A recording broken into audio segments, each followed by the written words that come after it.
Yes,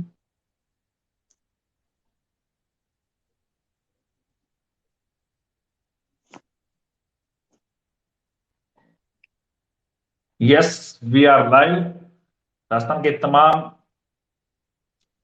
युवा बेरोजगार साथियों से ये विशेष रूप से लाइव है, और ये लाइव राजस्थान के तमाम युवाओं के लिए है, और मुख्य रूप से उन मुद्दों के लिए है जो आज पूरे दिन से युवा साथियों के कमेंट्स आ रहे थे कि आज कोर्ट में क्या हुआ है, बीएड बीएसटीसी मैटर में क्या होगा, किस प्रकार की हियरिंग हुई या नहीं हुई, आगे की सुनवाई कब होगी, क्या बीएड वाले एलिजिबल हो पाएंगे नहीं हो पाएंगे। इसके अलावा बीएड के साथ साथ वो लोग भी, उनकी भी धड़कड़े बढ़ी हुई थी जो बीएड के खिलाफ भी केस लड़ रहे थे। तो सारी चीजों को लेके हम लाइव ये डाला गया है, एक बिना बताए लाइव किया गया है। मुख्य बात थी कि बार बार लोगों के कॉल आ रहे थे और हमारी टीम के सामने भी कॉल मैसेज आ रहे थे।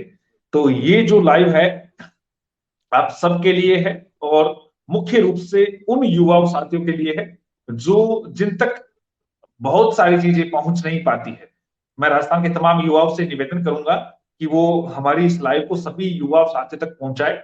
मेरे साथ जुड़ चुके हैं वरिष्ठ एडवोकेट रघुनंदन जी शर्मा, आपका स्वागत है। राजस्थान के तमाम युवा आपको सुन रहे हैं, देख भी रहे हैं। आज आपके चेहरे पे मुस्कान बता रही है कि किस प्रकार से आज आपने कोर्ट में जो अपना दांव खेलते हुए राजस्थान के आरएस अभ्यर्थियों के चेहरों पे जो खुशी लाई है, उसका मैं मानता हूं कि बहुत सारे युवाओं ने इस चीज को गौर भी किया है। सभी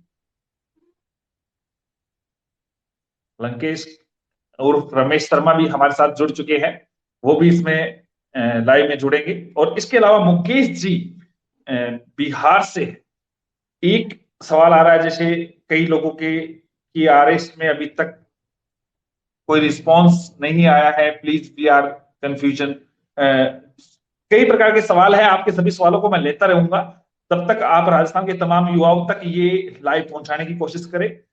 मैं दो तीन बातों के साथ एक बार वापस परिचय करा देता हूँ। रघुनंदन जी शर्मा हमारे साथ जुड़े हैं, वरिष्ठ अधिवक्ता है राजस्थान हाईकोर्ट से। इनको इसलिए जोड़ा है, हमारा जो सवाल है सभी युवा बेरोजगारों का सवाल है कि देखो, रवि फौजदार जी ने बोला है गिरिराज महाराज की जय। और रमेश जी शर्मा को इसलिए जोड़ा है कि सारा केस का जो मीडिया का प्रबंधन है वगैरह देखते हैं, बहुत परेशान है काफी दिनों से। तो इनका भी इच्छा थी कि आज मेरे साथ लाइव आने की, हमारी टीम के साथ लाइव आने की। वो कह रहे हैं कि मैं पूरे राजस्थान के युवा साथियों को संबोधित करना चाहता हूँ। 8 बजे वो अपने पेज पे कर रहे थे, लेकिन मैंने इनको कहा कि हम साथ आएंगे और इसी पेज पे आएंगे। और मुकेश जी बीएड से हैं, जो कल नियुक्ति ले रहे लेवल प्रथम में बिहार से। उन्होंने बीएड एकता मंच की तरफ से बखूबी से काम किया है उनकी टीम ने, तो उनको भी आप लोगों के बीच में रखूंगा। पहले मैं रघुनंदन भाई साहब के पास चलता हूं। भाई साहब कैसे हैं आप? बस बढ़िया है भाई असलम जी। जी जी, मैं ये कह रहा था कि राजस्थान का युवा जानना चाहता कि आज कोर्ट में एनसीटी की जैसे टैग हो चुकी है, तो ये क्या प्रोसेस रही आज और आगे क्या हो सकता है और किस प्रकार से ये कार्य होगा? जहां तक एनसीटी की एसएलपी का अदर एसएलपीओ के साथ में जो टैग हुई है, ये बीएड के अभ्यर्थियों के लिए एक अच्छा समाचार है, क्योंकि इसमें एसएलपी जो एनसीटी ने करी है वो बीएड के अभ्यर्थियों का पक्ष मजबूत करेगी। और रही बात कि आगे इसमें क्या क्या संभावनाएं, तो इसमें दो संभावनाएं हो सकती है। पहली जो जी जी। पॉसिबिलिटीज है वो ये हो सकता है कि एसएलपी की अंतिम रूप से सुनवाई हो जाए एक साथ नेक्स्ट डेट पर ही, या फिर ज्यादा लंबा डेट्स जाने की पॉसिबिलिटीज होगी तो कोर्ट इंटरिम ऑर्डर कर सकता है कि जो बीएड के अभ्यर्थियों ने एग्जाम्स दिए थे राजस्थान हाई कोर्ट के अपील के रिट पिटिशंस के दौरान, जो इंटरिम ऑर्डर्स में जो लेवल फर्स्ट के रीट के एग्जाम दिए हैं उनका रिजल्ट डिक्लेयर करवा कर उन्हें लेवल फर्स्ट के फॉर्म में भरवाने की परमिशन ऑफलाइन और ऑनलाइन किसी भी तरीके से दी जा सकती है। ऐसा ऑर्डर कोर्ट सुप्रीम कोर्ट कर सकती है इंटरिम स्टेज पर। इंटरिम स्टेज का मतलब ये केवल मतलब जब तक एसएलपी की मान लो सुनवाई में समय लग रहा हो, तो एक स्टे के रूप में ये प्रोविजन कर सकती है कि वो इन बच्चों का बीएड के अभ्यर्थियों का लेवल फर्स्ट के अंदर इनका रिजल्ट डिक्लेयर करा के रीट का और इनका ऑफलाइन या ऑनलाइन किसी भी मेथड में इनका फॉर्म सबमिट करवा के और इंटरिम रूप से इनको रिलीफ दी जा सकती है। या फिर दूसरी रिलीफ ये है कि हो सकता है नेक्स्ट डेट जो इसमें आई है 8 मार्च की, उस दिन चूंकि सभी एसएलपी क्लब हो चुकी है और रेस्पोंडेंट्स मतलब बीएसटीसी की तरफ से भी advocates by way of creditor आ चुके हैं, तो अंतिम रूप से भी सुनवाई हो सकती है। तो ये दो पॉसिबिलिटी इस सिचुएशन में बन रही है। 8 तारीख जैसे एक आ रही है कंप्यूटर जनरेटर, तो इससे पहले भी हो सकती है सुनो। कंप्यूटर जनरेट आ रही है, आपने शायद किया तो गौर नहीं किया होगा। नहीं, वो मैंने गौर किया है, कंप्यूटर जनरेटेड है। 8 से पहले आ तो सकती है, लेकिन वो क्या है कि इसमें चूंकि सभी को 8 तारीख की कंप्यूटर जनरेटेड डेट में है, तो कोई दूसरी नई पिटीशन या कोई एप्लीकेशन लगाने पर हो सकता है कि कोर्ट अगर परमिशन ग्रांट कर दे तो वो प्री पोन्ड भी हो सकता है। कई लोगों को ये भी है, एक सवाल अभी कमेंट कर रखा है कि बीएड वाले सारे शामिल हो सकते हैं या पिटिशनर ही शामिल होंगे, जैसे अभिषेक ठाकुर तंवर ने लिख देखो, रखा है अभी। अगर कोई इंटरिम ऑर्डर होता है तो इंटरिम हाँ ऑर्डर जब तक कि कोई स्पेसिफिक ऑर्डर नहीं करे तब तक तो सिर्फ ओनली पिटिशनर तक लागू होता है, केस सेटल्ड है। तो इंटरिम ऑर्डर तो मोस्ट प्रोबेबली पिटिशनर तक ही होता है, तो उसमें पिटिशनर को ही बेनिफिट मिलता है, उन्हीं से करेगी, यानी ये सब रहती है। 8 मार्च को ऐसा हो सकता है कि एक बार याचिकाकर्ता को फॉर्म भरवा लिया जाए, आपके बिल्कुल, हिसाब से इंटरिम का मतलब ये था आप जो पहले बता रहे थे। हाँ बिल्कुल, इंटरिम का मतलब यही है कि याचिकाकर्ताओं से फॉर्म भरवा सकती है, उसका मेथड ऑफलाइन भी ले सकती है और लिंक खुलवा के ऑनलाइन भी ले सकती है। ये इंटरिम ऑर्डर में वो सब होता है, याचिकाकर्ताओं तक ही रहता है अक्सर इंटरिम ऑर्डर। भाई अच्छा साहब, अच्छा। जिस प्रकार हाँ से आप 2017 वाला मैटर देखा था, उसमें लेवल फर्स्ट वालों को याचिकाकर्ता को ही सम्मिलित किया गया इस भर्ती के अंदर, ठीक? ये कहना था। आपकी आवाज कट रही है थोड़ा सा। इनका मैं बता रहा हूं, इन्होंने एक क्वेश्चन दोहराया है कि लेवल प्रथम में जो आपने याचिकाकर्ता को ही फायदा मिला था क्या, उसमें जो आप लोग शामिल करवाया था वैधता वाले में, उसमें ऑर्डर याचिकाकर्ता का था क्या? नहीं, उसमें याचिकाकर्ता का नहीं था, उसमें जो इंटरिम ऑर्डर कोर्ट ने दिया था वो इंटरिम ऑर्डर ये कहा, कोर्ट ने जो इंटरिम ऑर्डर दिया वो ये दिया है कि जो आप इनका फॉर्म जो है वो रिजेक्ट नहीं करे इस आधार पर कि उनके 2017 का रिट के अंदर सर्टिफिकेट है। अच्छा अच्छा अच्छा। उसमें फॉर्म भराने की लिबर्टी नहीं है, उसके अंदर ये है कि इस आधार पर आप रिजेक्ट नहीं करें इनका कैंडिडेचर। इसमें क्या याचिकाकर्ता ही बन सकते हैं क्या, अभी भी बन सकते हैं क्या? हाँ, याचिकाकर्ता बनने में तो खैर नुकसान होता ही नहीं है, हमेशा फायदा ही रहता है। याचिकाकर्ता बनने में 2-3 तो आपको स्ट्रेंथ मिलती है कि कितने इफेक्टिव है, ये सुप्रीम कोर्ट के सामने है कि जेल पे लड़के फिरते हैं ना, वो इसके लिए संघर्ष भी कर रहे हैं। और इसका ये भी होता है कि कई वकीलों को देखने को मिला है कि याचिकाकर्ताओं तक फाइनल ऑर्डर भी याचिकाकर्ताओं तक मिले, कई बार ये देखने को मिला है। तो याचिकाकर्ता पार्टी में कोई नुकसान नहीं होता, फायदा ही रहता है। अच्छा अच्छा। तो आर्ट केस की स्थिति क्या लगती है आपको, जिस प्रकार से अपनी राजस्थान का युवा तो मेन मुख्य रूप से ये जानता चाहता ना।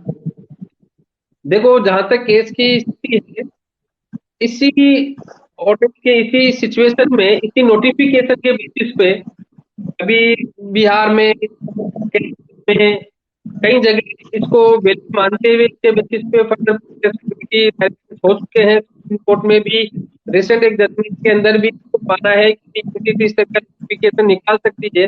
इन सब चीजों को देखते हुए ये स्थिति बनती है कि ये केस बीएड के पक्ष में आने की संभावना है, ऐसा नहीं है कि कोई केस कमजोर है। और तो 2021 की जो शिक्षा नीति है उसमें भी जिस तरह से प्रोविजंस बनते हुए आ रहे हैं, बनते हैं, वो भी इस पक्ष में आते हैं कि को लेवल फर्स्ट के लिए भी एलिजिबल माना जाए। भाई ओवरऑल सबको देखने के बाद ये चीज सामने आती है कि ये चीज संभावनाएं है कि इनके पक्ष में आ सकता है फैसला। भाई साहब, एक सवाल है छोटा सा मेरा युवाओं की हाँ, तरफ से, कि अगर कट ऑफ जारी कर दी जाती है, कट ऑफ के बाद भी ये आ सकता है इस भर्ती पर, या फिर गेट वालों के पक्ष में निर्णय आता है? इस प्रकार का एक सवाल अक्सर युवा। आवाज क्लियर नहीं आ रही, एक बार समझिए इन्होंने कहा यदि कट ऑफ जारी कर दी जाती है हाँ और बाद में बीएड वालों के पक्ष में निर्णय आ जाता है, हाँ। तो क्या रहेगा, क्या रह सकता है? बिल्कुल, अगर पक्ष आ जाता है तो रिवाइज होगी कट ऑफ दोबारा से, उन लोगों को देंगे। जैसे अभी आप ये RS में जो है, अब ये इनका इसकी कुछ क्वेश्चन कर रहे हैं तो रिवाइज हो जाएगा। अगर बीएड वालों को सम्मिलित कर दिया जाएगा, एलिजिबल माना जाएगा, तो पूरे रिवाइज की लिस्ट और फ्रेश लिस्ट बनेगी बीएड को शामिल करते हुए।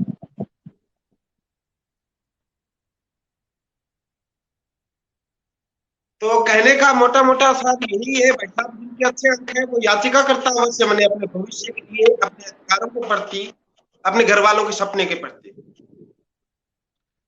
एक बार बताओ सर, इनकी आवाज थोड़ी कट रही है। वापस बोले रमेश जी, एक बार आवाज कट गई थी आपकी। भाई साहब कहने का भावार्थ देखें तो कि जिनके अच्छे अंक है वो याचिका करते हैं, वो एक सेट हो जाता है।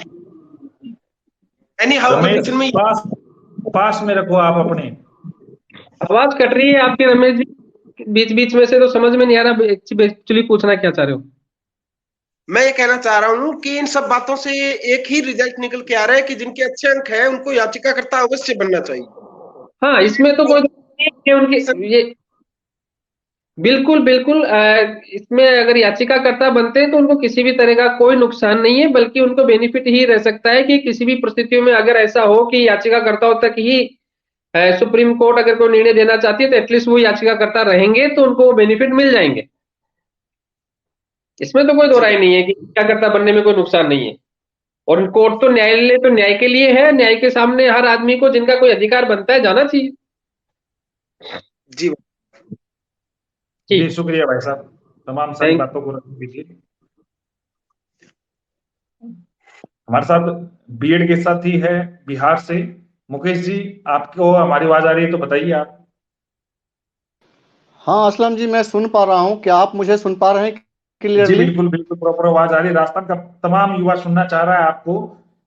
एक तो सर्वप्रथम आपको बधाई, कल आप नियुक्ति ले रहे हैं, जैसे मैंने सुना है आपकी लेवल प्रथम में नियुक्ति हो रही है और बीएड अभ्यर्थी है, क्या ये बात सच है? तो राजस्थान के तमाम युवाओं को बताएं, अवगत कराएं, और अगर हो सके तो वीडियो भी ऑन करें आप। हाँ असलम जी, थैंक्स। सबसे पहले मैं रघुनंदन सर, वरिष्ठ एडवोकेट को सदर प्रणाम करता हूँ, और इस स्टूडियो में लाइव जुड़े हुए आप सभी को मेरा नमस्कार। साथ ही साथ राजस्थान के समस्त बीएड भाइयों को भी मेरा सप्रेम नमस्कार।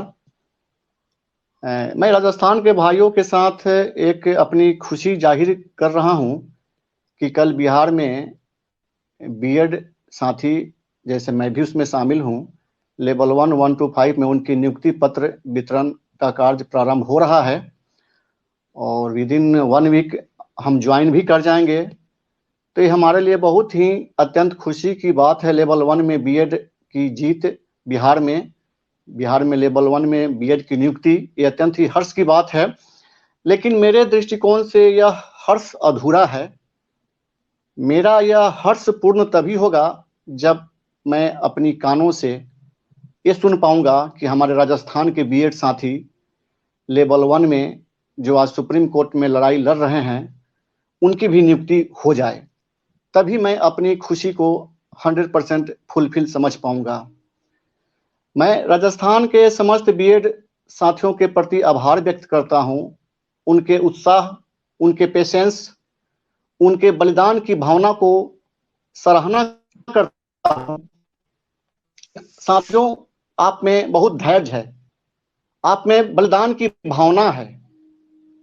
आप जो आर्थिक रूप से अपने लीडर्स को सहयोग कर रहे हो, अपने एडवोकेट्स को सहयोग कर रहे हो अपने हक की लड़ाई पाने के लिए।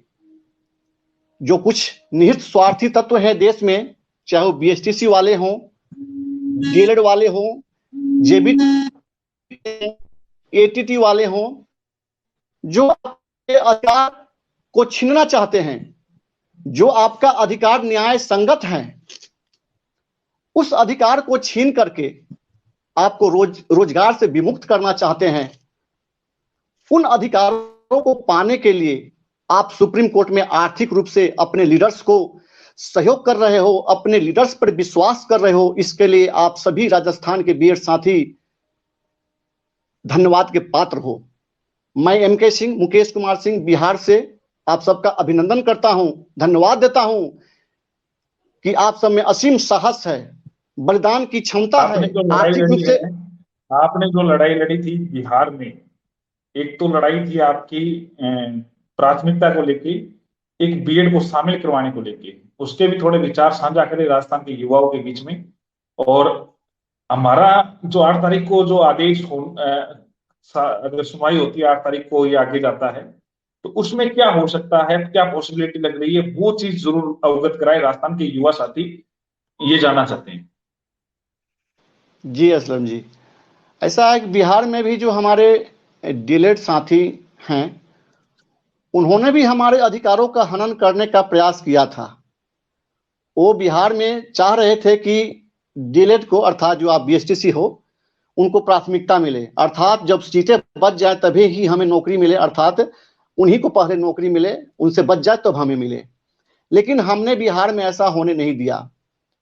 हम बिहार में संगठित होकर के आर्थिक रूप से भी सहयोग किया हमने अपने लीडर्स को। हम हमेशा आपस में एक सूत्र में बंधे रहे। डीएलएड वाले जैसे बीएसटीसी वाले आपके हैं, कई बार हमें भी फोड़ने का प्रयास किए, लेकिन हम एक सूत्र में बंधे रहे और हम माननीय पटना उच्च न्यायालय के माध्यम से 6670 जो केस नंबर है, CWP नंबर, उसमें हमने जीत हासिल की और बीएड को और डीएलएड को इक्वल कर दिया गया, अर्थात प्राथमिकता उनको नहीं दी गई। आपको यह बताता चलूं असलम जी कि जो अभी आपका बीएसटीसी वालों ने जोधपुर हाई कोर्ट में केस किया और कोर्ट को गुमराह करके अपने पक्ष में निर्णय ले लिया है, जो कि सुप्रीम कोर्ट में निश्चित रूप से बीएड के पक्ष में जीत होने वाली है, ये मैं आज बताता चलूं। बिहार में भी सेम केस लगा था नोटिफिकेशन का, लेकिन सिंगल बेंच ने ही खारिज कर दिया। सिंगल बेंच ने ही, इसका जजमेंट आप सबके पास है भी, सिंगल बेंच ने ही खारिज कर दिया कि भाई आप नोटिफिकेशन को चैलेंज जो कर रहे हैं। तो आपको बीएड के समस्त साथियों को, राजस्थान के भाइयों को मैं आश्वस्त करना चाहता हूं कि हमारी जीत सुप्रीम कोर्ट में निश्चित है। आवश्यकता इस बात की है कि आप आर्थिक रूप से सहयोग करने में पीछे नहीं हटे। साथियों, एक बात को मैं बताता चलूं कि आप मेरे पर विश्वास करें, भरोसा करें। आज तक जब कभी भी आप बीएड एकता मंच, बिहार से मैं जुड़ा हुआ हूं, बीएड एकता मंच के माध्यम से भी कई बार मेरे मैसेजेस आते रहते होंगे आप लोगों के माध्यम से। मैं हमेशा निष्पक्ष बातें बोलने पर हमेशा जोर देता हूं। मेरे दृष्टिकोण में बीएड की जीत सर्वोच्चता है। मुझे किसी भी व्यक्ति, इंसान से लगाव नहीं, मुझे लगाव है तो बीएड की जीत से, और मेरी बातें उसी संदर्भ में हमेशा होती रही हैं और होती रहेंगी। तो एक बात जरूर बताना चाहूंगा कि आप लोग जो पिटिशनर हैं, अधिक से अधिक संख्या में अभी भी पिटिशनर बने और अधिक से अधिक संख्या में आप पिटिशनर योगदान दें। क्योंकि मैक्सिमम कोर्ट का जजमेंट मेरे नॉलेज में है ब्रदर्स, कि जो पिटिशनर होते हैं अंतिम रूप से उन्हीं को लाभ पहुंचाया जाता है। सपोज कर लो कि हमारा अभी केस 8 मार्च, 5 मार्च, जो भी मार्च में संभवतः साथ 2-3 हियरिंग में समाप्त हो जाएगी। जज इस बात को भी सोच सकते हैं कि जो पिटिशनर है उनको विशेष राहत दिया जाए, और जब विशेष राहत दी जाएगी तो जो पिटिशनर बने हैं उन्हीं को फिर से फॉर्म भी भरवाए जाएंगे और उनके मेरिट लिस्ट भी निकाले जाएंगे और उनको नौकरी भी दिए जाएंगे।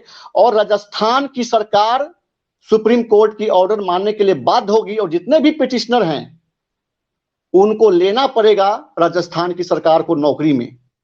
अतः आप सभी राजस्थान के भाइयों से, बीएड साथियों से मेरा आग्रह है, हार्टली रिक्वेस्ट है कि जो लोग पिटिशनर अभी तक नहीं बने हैं वो जरूर पिटिशनर बन जाएं, और जो साथी पिटिशनर बने भी हैं वो आर्थिक सहयोग किए हैं, वो अपना आर्थिक सहयोग प्लीज, देखिए आपने बहुत सहयोग किया है, लेकिन आज एमके सिंह, मुकेश सिंह, बिहार का साथी आपसे जरूर एक मांग करेगा, हार्टली रिक्वेस्ट कर रहा है कि ये आपकी सुप्रीम कोर्ट में अंतिम लड़ाई है।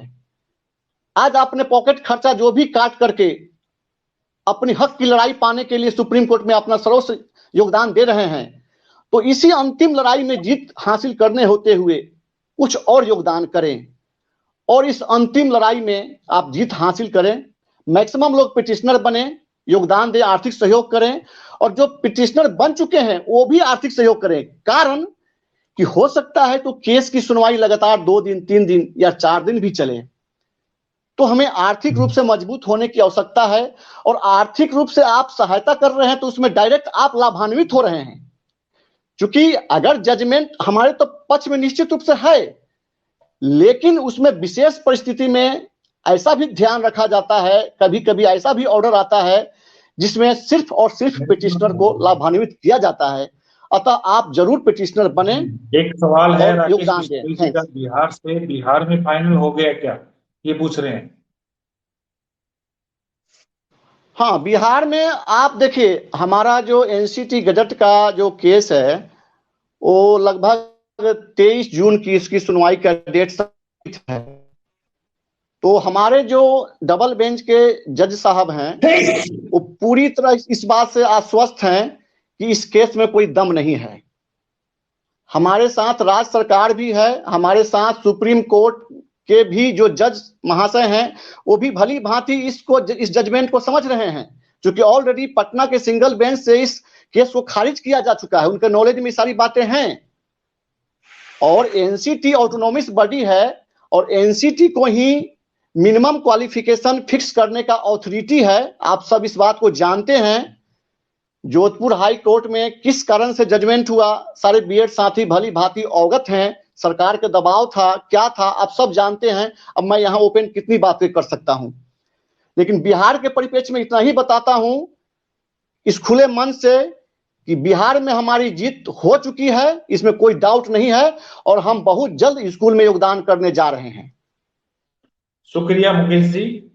हम और भी लाइन पे लेते हैं। राजस्थान का युवा आपका आभारी है, आपने बहुत सारा प्रयास किया और आपका ऑर्डर रियल में हमें फायदा देगा। और कल आपको अग्रिम शुभकामनाएं हमारी तरफ से। मैं रमेश जी को भी पूछना चाहूंगा। रमेश जी की कोई सवाल थे, कई जवाब थे। रमेश जी आप अपनी बात रखिए।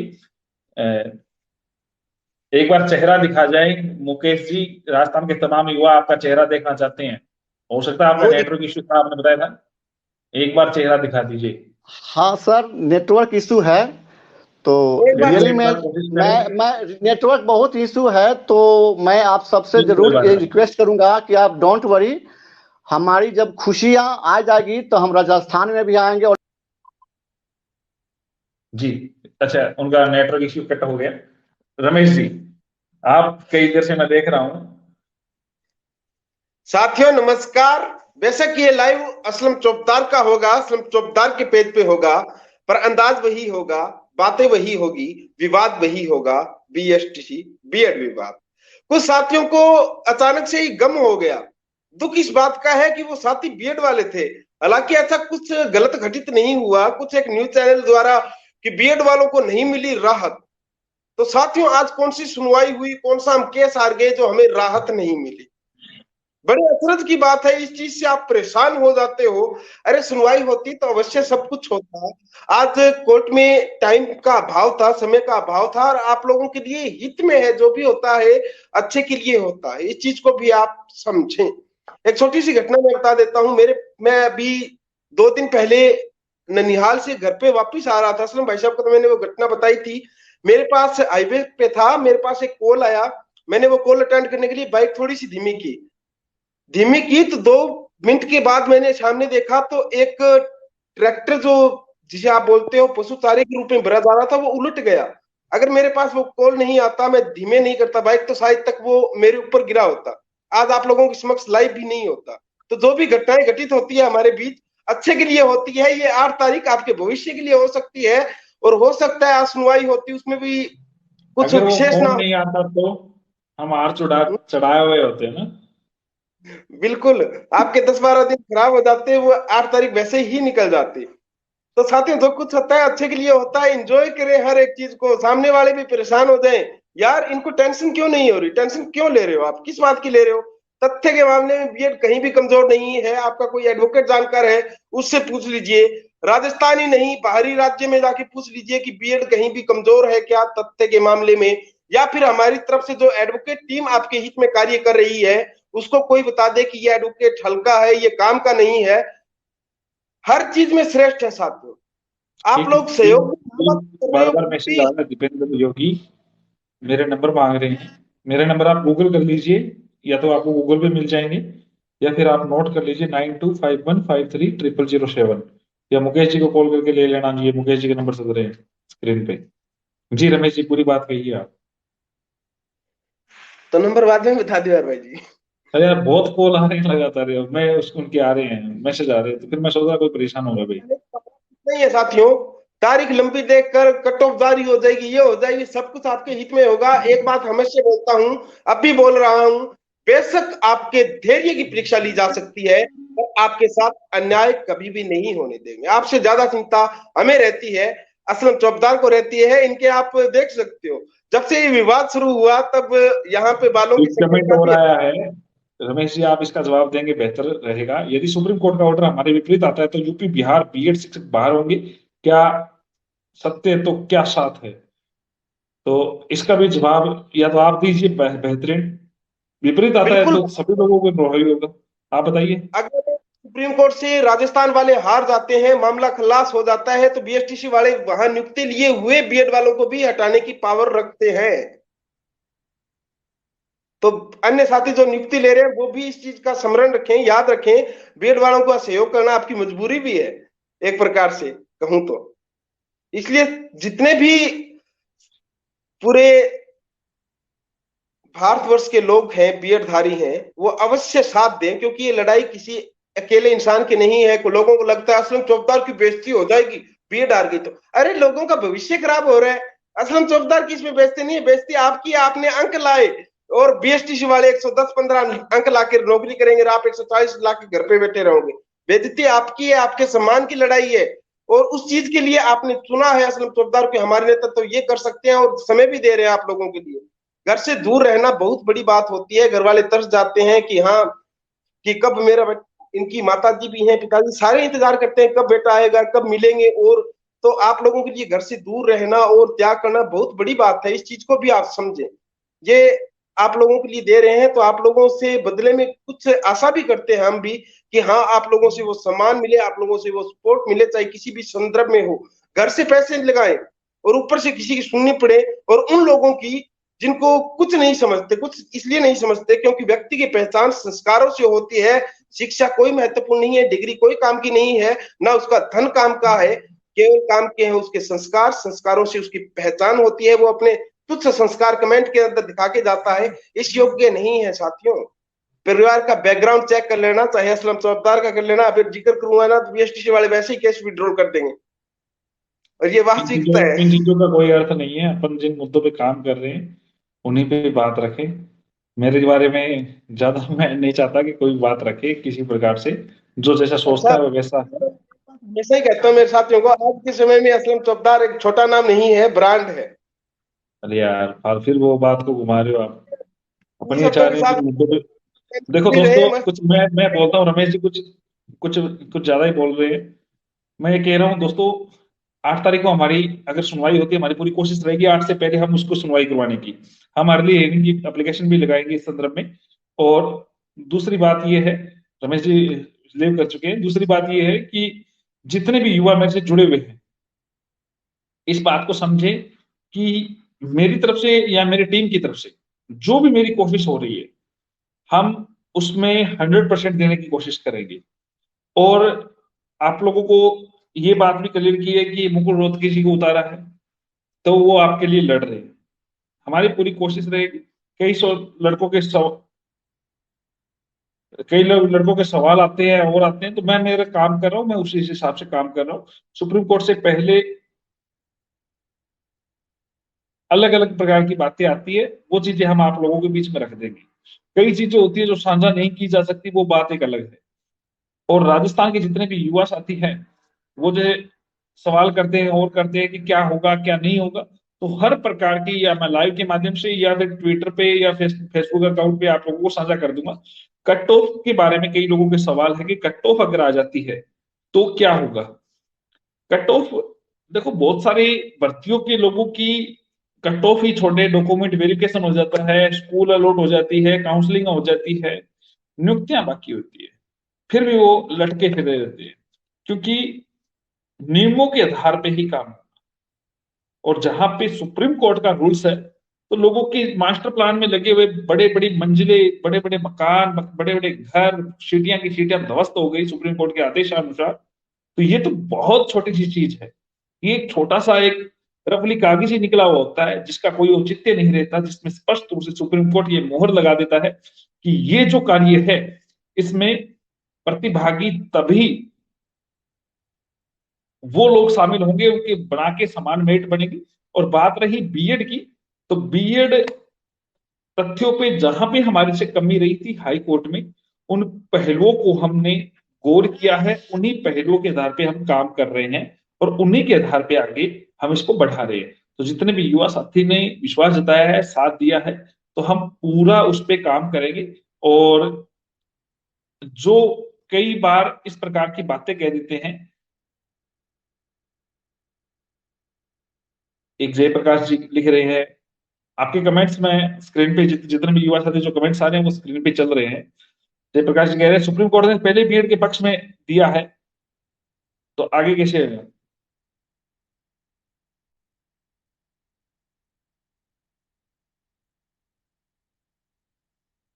और दूसरी महत्वपूर्ण बात मैं आप लोगों को बताता हूं कि कई लोग कह रहे हैं कि आज जो सुनवाई हुई उसमें क्या हुआ क्या नहीं हुआ। देखो, एनसीटी मजबूत फैक्टर था, हमारा पूरा प्रयास ये था, हो सकता है कि हमारे पैसे ज्यादा लगे और लगे, हम युवाओं के भविष्य के साथ खिलवाड़ नहीं कर सकते और किसी प्रकार से रिस्क नहीं ले सकते। उसी के आधार पे हम काम कर रहे थे और कर रहे हैं और करते रहेंगे। जितने भी युवा साथी मेरे से जुड़े हैं, हाँ एक कमेंट आ रहा है याचिकाकर्ता बन सकते हैं, तो अब भी बन सकते हैं आप, जैसे डेट एक्सटेंड हुई है तो जितने भी युवा बच्चे हुए वो बन सकते हैं। और ये जो मुकेश जी चिंपा है, दिवेश जी है, ये देख रहे हैं इस केस को, तो आप उनसे संपर्क कर ले, उनसे बात कर ले। और अगर किसी के पास कॉन्टेक्ट नहीं है तो स्क्रीन पे उनके नंबर भी चल रहे हैं। तो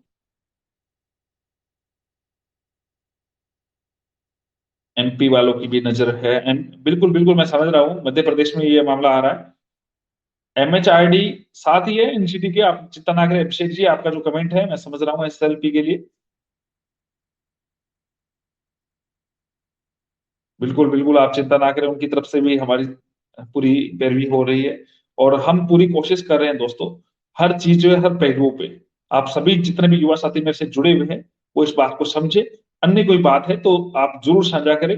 और अगर मैं कई कारणों से आपसे बात नहीं हो पाती है तो मुकेश जी से इनसे ये ज्यादा केसेस वगैरह देख रहे हैं तो उनसे आप संपर्क कर ले, कोई तथ्य उनको समझाए।